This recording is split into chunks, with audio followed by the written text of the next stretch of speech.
La guerre ne peut être que la dernière folie, un acte irrationnel de l'humanité. Cette déclaration d'Albert Einstein résume son engagement envers le pacifisme au cœur des conflits mondiaux. En tant que physicien d'origine allemande, il était conscient des conséquences horribles de la guerre. Au cours du XXe siècle, un tourbillon de tensions politiques et militaires embrasait l'Europe. La Première Guerre mondiale éclata en 1914, plongeant le continent dans un chaos dont les atrocités affectaient des millions de vies. Pour Einstein, cette horreur était un appel à l'action.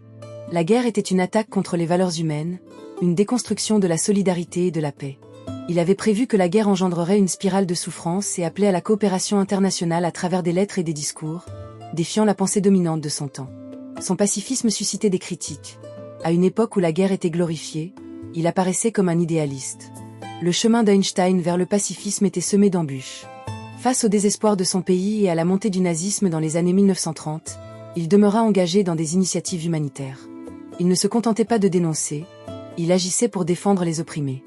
Lors du déclenchement de la Seconde Guerre mondiale, il écrivit des lettres et lança des appels à la paix, s'opposant à la fatalité et plaidant pour l'humanité. Son héritage est une réflexion sur le sens même de l'humanité, une invitation à considérer le pacifisme comme un acte de courage. Dans un monde où les voix de la paix sont souvent étouffées, les mots d'Einstein résonnent encore, nous rappelant que la lutte pour la paix est un choix quotidien. En 1920, lors d'un discours à Berlin, il s'opposa au nationalisme, affirmant que la guerre était une construction humaine, fruit de la haine. Ce discours souligna l'importance de l'empathie et de la diplomatie pour prévenir les conflits. Einstein devint le symbole de la paix, prônant l'éducation comme moyen de construire un avenir pacifique. En 1946, il participa à la création du comité d'urgence des intellectuels contre la guerre nucléaire, appelant à une approche mondiale face aux nouvelles menaces. Son engagement pour la paix transcende son époque, résonnant avec les luttes contemporaines pour la paix et la justice. Les leçons d'Einstein sur l'empathie et le dialogue demeurent pertinentes dans un monde où les tensions persistent. Il est impératif d'évaluer l'impact de nos découvertes technologiques sur l'humanité. L'héritage d'Einstein nous enseigne que chaque voix compte et que la paix, bien que fragile, est à portée de main si nous choisissons d'y croire et d'y travailler. En 1920, alors qu'il s'adressait à une foule enthousiaste dans la ville de Berlin, ce fut au milieu d'une Allemagne ravagée par la défaite de la Première Guerre mondiale. Les cicatrices d'une guerre qui avait coûté des millions de vies étaient encore visibles. Einstein, portant ses lunettes emblématiques et sa coupe de cheveux ébouriffée, parlait avec passion d'un monde où la compréhension devrait l'emporter sur la rivalité.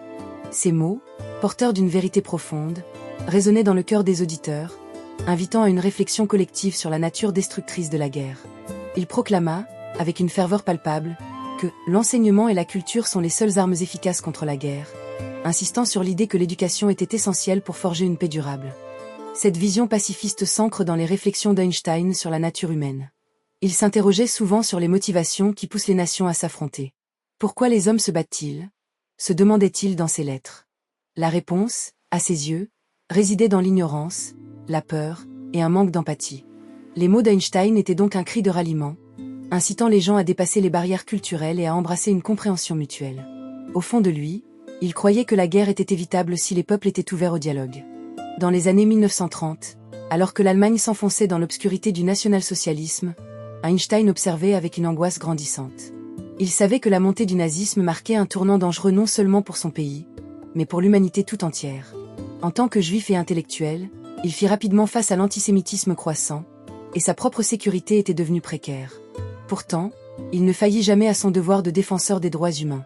Loin de se retrancher, il utilisa sa voix et son influence pour dénoncer les injustices. Dans une lettre ouverte à la communauté scientifique, il écrivait « L'homme a fait des progrès extraordinaires dans tous les domaines, sauf dans la compréhension et l'empathie. » Cette prise de conscience aiguë le poussait à s'engager davantage pour défendre les opprimés et à alerter le monde sur les dangers imminents.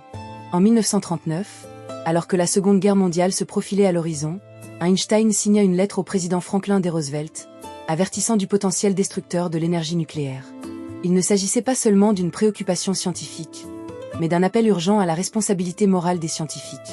Cette lettre, qui a contribué à la création du projet Manhattan, était teintée d'une profonde inquiétude quant à ce que ces avancées pouvaient signifier pour l'humanité. « Je n'ai aucune intention de contribuer à la création de cette arme redoutable », confia Einstein à un ami, exprimant son désespoir face à l'usage potentiel de la science comme outil de destruction. Durant les années de guerre, alors que le monde s'enfonçait dans le chaos, il continua d'écrire aux dirigeants du monde entier. Il plaidait pour des discussions pacifiques, calligraphiant des lettres poignantes qui évocateurs de son amour pour la paix. Chaque mot était imprégné d'une douce mélancolie, consciente que le monde ne suivait pas toujours la voie de la raison.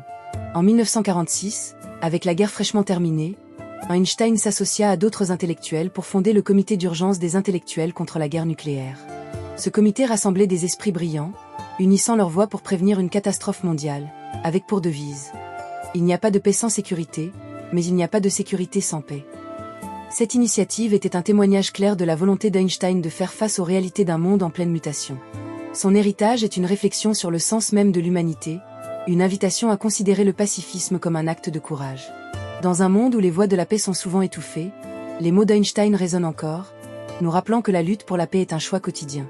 À travers ces paroles, nous entendons l'appel à un monde où la paix prévaut sur la guerre. Son message continue d'inspirer, nous incitant à défendre l'harmonie, même dans l'adversité. La lutte d'Einstein pour la paix nous interroge également sur le rôle que chacun d'entre nous joue dans la société. Il nous enseigne que l'engagement n'est pas un choix réservé aux rares élus, mais un devoir de tous.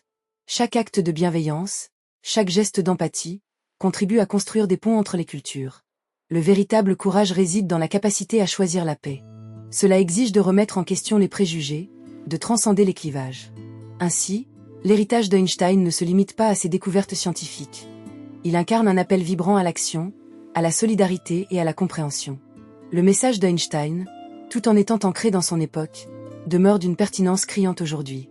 Dans un monde où les tensions entre nations continuent d'escalader et où les conflits armés persistent, sa vision d'une paix durable semble plus cruciale que jamais. Les défis modernes, tels que le terrorisme, le nationalisme croissant et les crises environnementales, soulignent l'urgence d'adopter ces idéaux. Chaque génération a la responsabilité de réaffirmer cet engagement envers la paix, inspiré par sa sagesse intemporelle. L'héritage d'Einstein nous enseigne que chaque voix compte et que la paix, bien que fragile, est à portée de main si nous choisissons d'y croire et d'y travailler. Au-delà des théories de la relativité, sa vraie contribution réside dans sa capacité à faire vibrer les cordes de notre conscience collective, à nous inciter à imaginer un monde où les conflits peuvent être résolus par la compréhension mutuelle plutôt que par la violence. Ainsi, en revisitant la vie et les idées d'Albert Einstein, nous sommes appelés à réfléchir à notre rôle dans la construction d'un avenir pacifique. Ces mots, héritage d'un siècle tumultueux, nous rappellent que nos choix quotidiens peuvent changer le cours de l'histoire. La lutte d'Einstein est un appel à chacun d'entre nous pour agir en faveur d'un avenir meilleur.